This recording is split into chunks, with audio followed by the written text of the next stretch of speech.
Hello everybody and welcome to another top 5 board gaming video. Today's topic is all about social games. That's right, we're talking about games that we can't actually play because we're not allowed to go to the FLGS and we're not allowed to go to our friends' houses and play big games with big groups of people.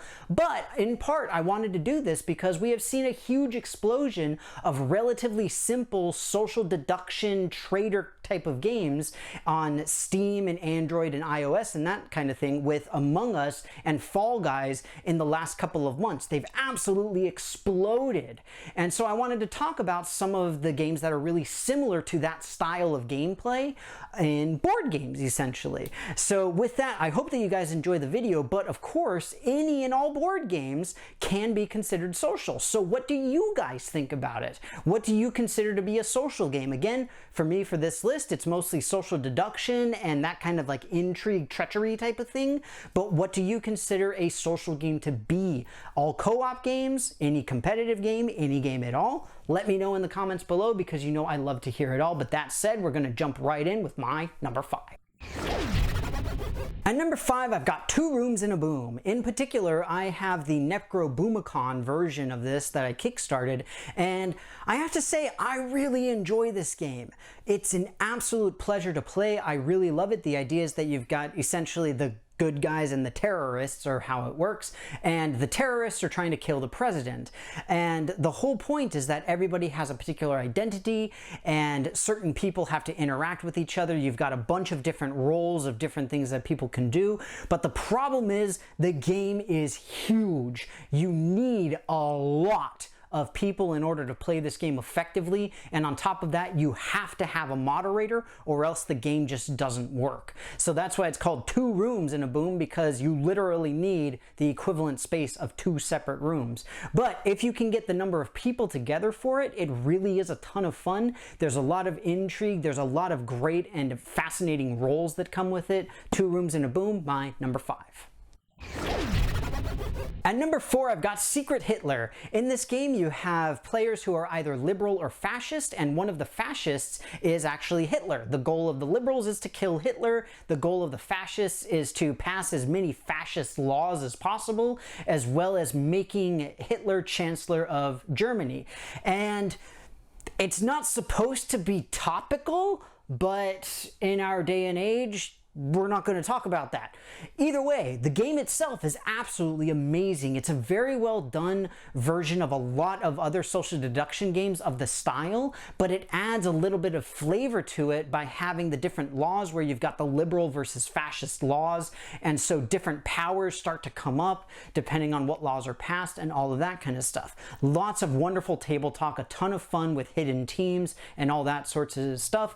That said, it's so low on the list because it can be a really touchy subject with people when you're talking about liberals and fascists and Hitler and that sort of thing. So it might not be the best for a particular group, but if you find the right people, it is a ton of fun and I highly recommend it. Secret Hitler, my number 4.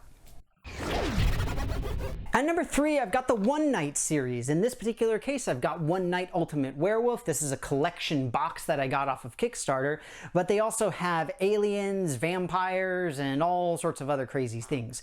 The great thing about this is that unlike the original Werewolf, you don't need a moderator for it, and on top of that, there's a free app you can download that actually does the cues for you for the individual characters. It's a very quick game to play, it's very fast to learn, and again, you have a lot of different roles that you can either add or not add depending on how complex the game you want to have is, and plays a bunch of people, and it's just a lot of fun with rounds lasting only upwards of 5 to maybe 10 minutes. That said, it's middle of the road because it's really getting up there in terms of like Smash Up and Munchkin area where there is so much one night stuff that it's pretty insane at this point, and I'm just like, slow down there, we don't need any more of it. It's still a great game, still recommend it. One Night series, in particular Ultimate Werewolf, my number 3. At number 2, I have the Resistance, because viva la resistance. Essentially, this is one of the initial social deduction games of its type that came out, and it is still a good game to play, with the fundamental idea being that you will have good guys and bad guys, and you have to figure out who the bad guys are, and you have to either succeed at or fail at missions, depending on which side you're on. It is a very modern, classic social deduction game that has been out for years now, and is a ton of fun to play. In addition, it's got a couple of expansions that are not super expensive, but do add a lot of depth to it. In addition, there is another sort of variant of this game, the Resistance Avalon, that adds a bunch of roles right off the bat. I personally don't own it, and I like the original a little bit more, particularly with the expansions. I prefer this myself. It's always a lot of fun. It's a bunch of fun at the table whenever I play with my game group.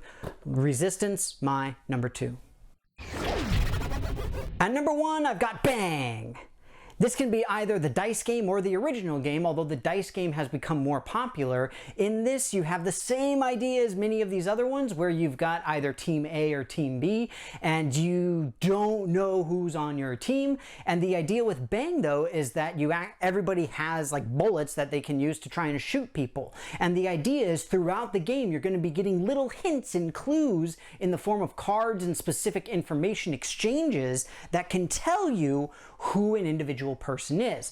Unlike some of these other games where you have to sort of rely on how people are voting for specific things or stuff along those lines, instead here you can get some direct answers to direct questions, at least to an extent.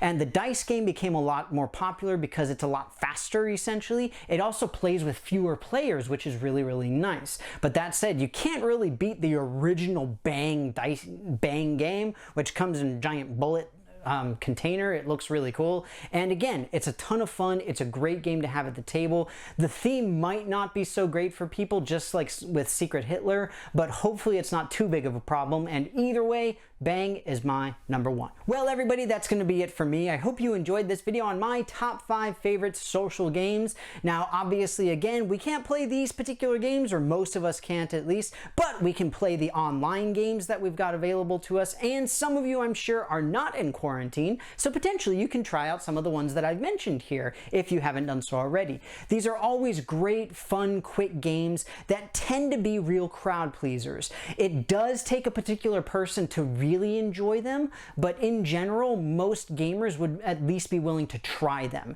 So they're good games to try out with groups, especially if you've got a large number of people and you don't quite want to break out into more intense games that require smaller numbers of people and that kind of thing. They work very, very well for that. But of course, as always, I want to know what you guys think. Again, social games are any game. You're always talking to the other players, trying to figure out what they're doing, how they're doing it. Co-op games, there's constant back and forth and all that kind of stuff. So what do you consider to be a social game?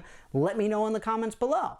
I want to know what you guys think, because I'm very curious and I want to learn more about games, and I want to learn about more games. That said, as always, if you haven't done so already, please take a look at my social media pages where you can interact with myself and my channel in a whole bunch of fun ways. And as always, at least as always right now, if you all are still in quarantine, please stay safe, please stay inside, please follow all the rules, and wear masks and do all that good stuff so that we can hopefully beat this thing as soon as possible. But that said, thank you so much again for watching. Hope you enjoyed the video, and I will see you next time.